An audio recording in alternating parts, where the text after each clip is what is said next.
malaking bahagi ng bundok dito sa Barangay Pinagkaisa. Ang ginawa niya! Nasa evacuation center ka. Nakita kayong walang mali sa kalsada kaya dinala kayo rito. Yung anak ko. Wala ho kayong kasamang anak nung dinala kayo rito. Nasaan anak natin? Ha? Nasaan si Kyla? Bakit hindi mo siya kasama na si Kyla? Kung nakinig lang kayo sa akin noon, pinaampon natin yan si Kyla, hindi sana mangyayari to. Kaya niyo po ba yung gawin sa sarili niyong anak? Na ipamigay niyo lang kung kanino? Kung kinakailangan at kung may pagkakataon, oo! Pero bakit naman ganun? Bakit saglit ka lang namin nakasama? Hello, little darling.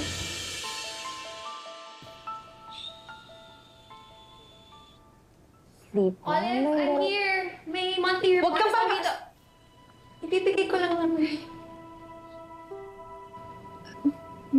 But my crib. Tsaka, is that a baby? Kaninong baby yan? This is my baby.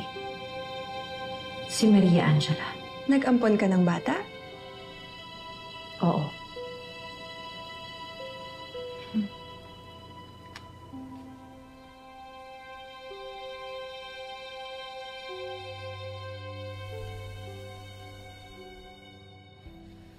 Sa iyong pangalan, Panginoong Jesus. Amen. Amen. Amen.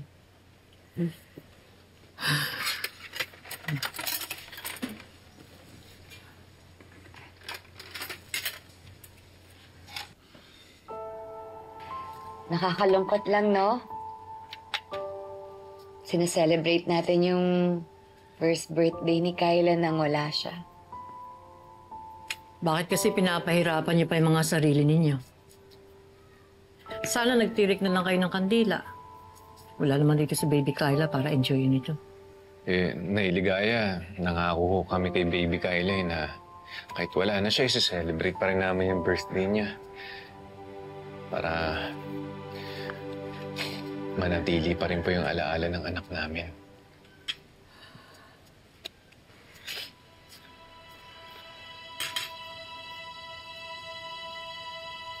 Anak, alam mo, matagal kong pinaghandaan tong birthday mo.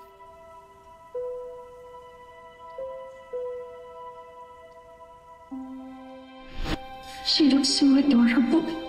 Look at that cute little heart-shaped birthmark. Naaalala ko sa kanya si Angela.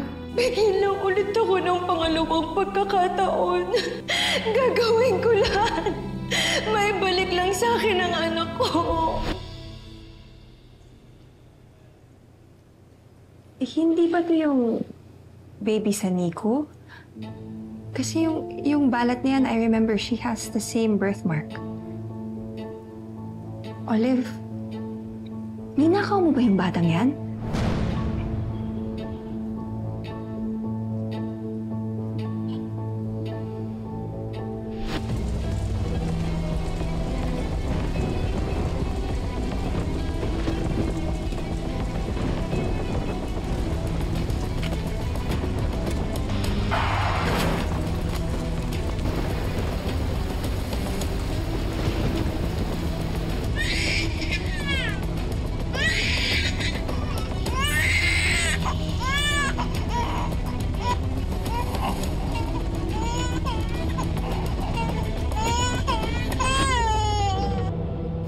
Olive, are you out of your mind?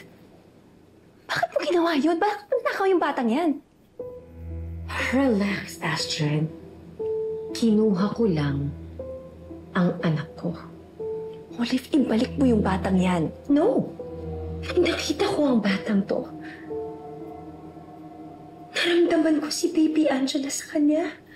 Angela? Maria Angela, your daughter? Yes! Pareho sila ng ngiti, ng tawa, ng iyak. Even the way she holds my finger. Very Maria Angela. Olive, ano pinagsasabi mo?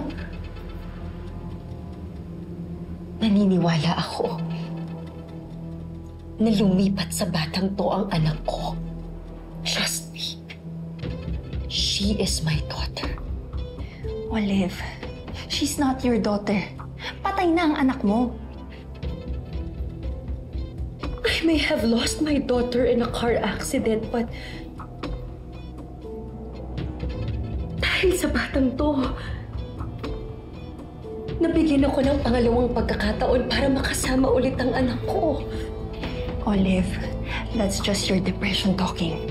I'm not depressed. I'm fine. Pag nalaman to ng mga pulis, pwede kang makulong. Mawawala lahat sa'yo.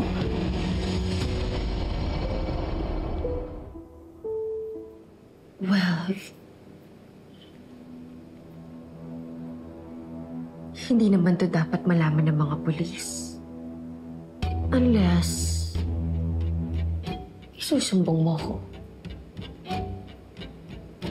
Will you?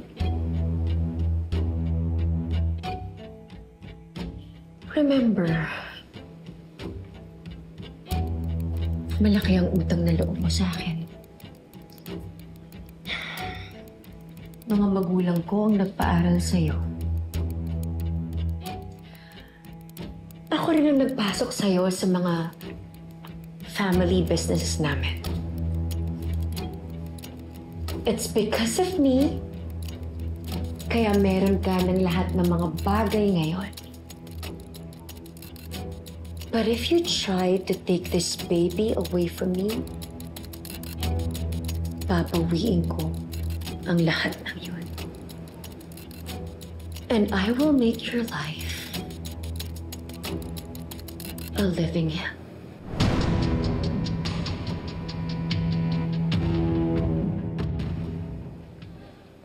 So ano, Astrid?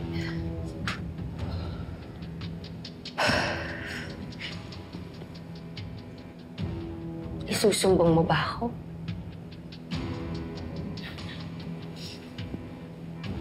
Thank you, Astrid. Sana maintindihan mo kung saan ako nanggagaling. But to be honest, I don't really expect you to understand dahil wala ka namang sariling anak. But you know what?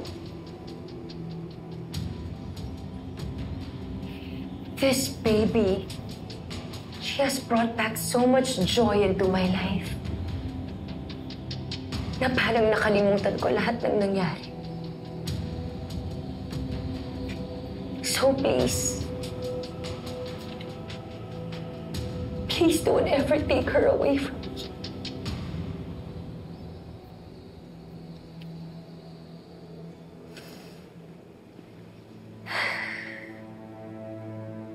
Sisiguraduhin ko na bibigyan ko ng magandang buhay ang batang to. Even more than what her parents can give her.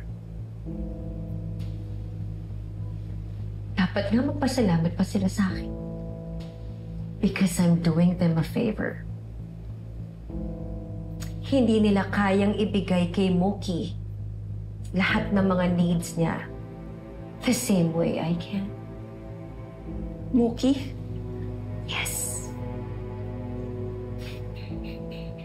That's what I will call her. Pero Olive, sigurado ka ba na ready ka na mag-alaga ng bata? Malaking responsibility yan. Kung naging reckless man ako sa una kong anak, sisiguraduhin ko na hindi ko na uulitin yung mga pagkakamali ko noon. This time, I'll be better. Dahil mas handa na akong maging ina ngayon. Kay Mookie. Iwan mo na lang dyan ang mga pipirmahan ko. You can go now.